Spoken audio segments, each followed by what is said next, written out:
Game over. Hey, hi, hello, welcome back to Chris vs. the Game, where I try to beat games before they beat me. We're playing Halo 4 on a map we rarely play on, and we're going to be talking about A Most Violent Year, directed by J.C. Chandor, I think is the director's name. He did All Is Lost, that Robert Redford movie, which I still haven't seen, and something else that's currently skipping past my memory. And A Most Violent Year stars Oscar Isaac, Jessica Chastain, it's got Albert Brooks in, and a bunch of other people. It's set during 1981, which is one of the most violent years in New York City's history.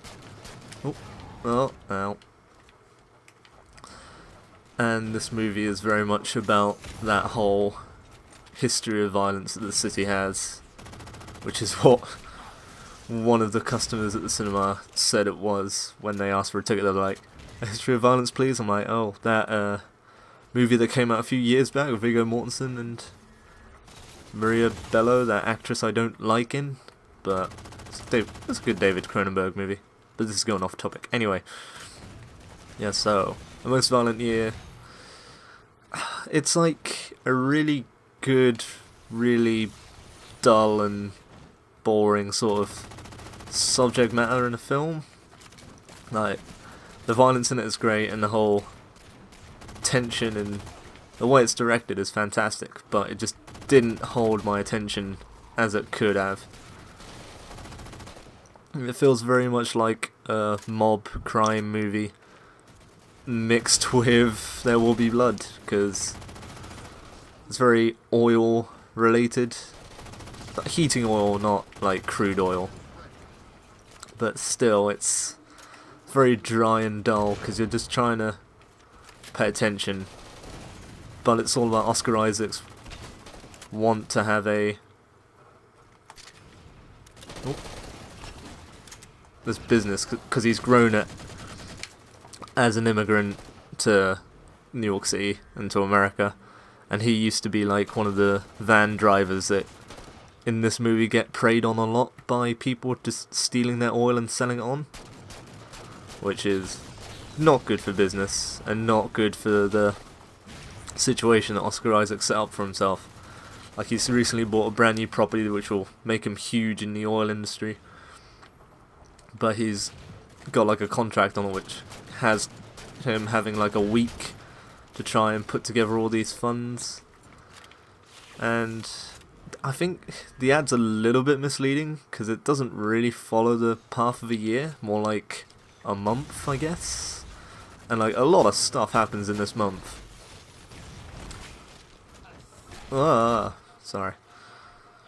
But it's not too amazing. It's like 2 hours long and it feels that length, which is a shame. But there's not much that makes it worthwhile. A lot of the tense scenes, a lot of the quieter scenes with minimal soundtrack, they're the great bits.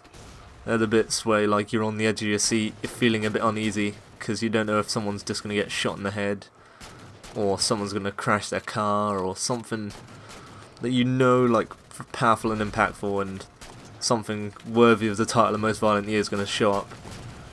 And sometimes it does happen, sometimes it doesn't, sometimes it goes in different directions. And that's some great directing. Like, I love those bits.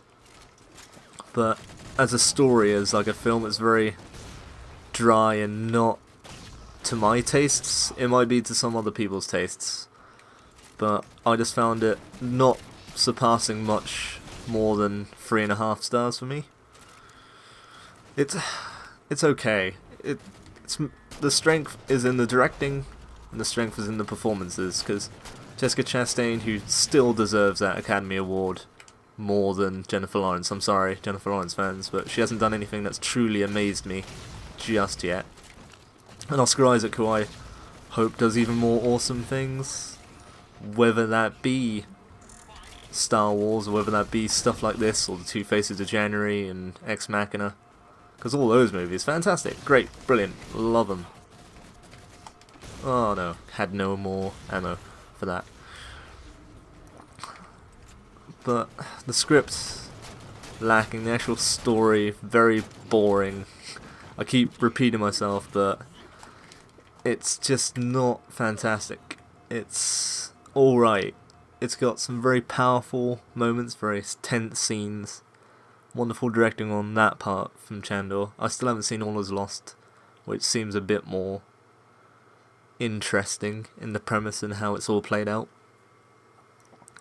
But for this, I don't know, it's just okay. A little better than average, but not particularly amazing, and it's one of those movies which, when you think about it, is good in hindsight, but much like The Two Faces of January, it's come out in a period of time where other films have like overshadowed it in such a way, and I don't think it's going to be particularly memorable, or people are going to be recommending it to other people. It's just like one of those solid, like, middle of the road movies that's totally fine, but could be better.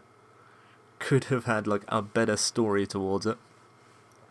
But it does have a very solid trailer, and it's got some interesting moments to it, but not an entire runtime of awesome brilliance. Just little pieces of scenes and breadcrumbs of what could have been even better, but sadly just tripped up a little. And for that, I give it 3.5 stars. It's worth a rental, or if we even rent nowadays. It's definitely worth watching on Netflix, but I don't say go out to the cinema and watch it. If you need your Oscar Isaac fix, Ex Machina at the moment, unless you want a double bill, because it's a fine double bill.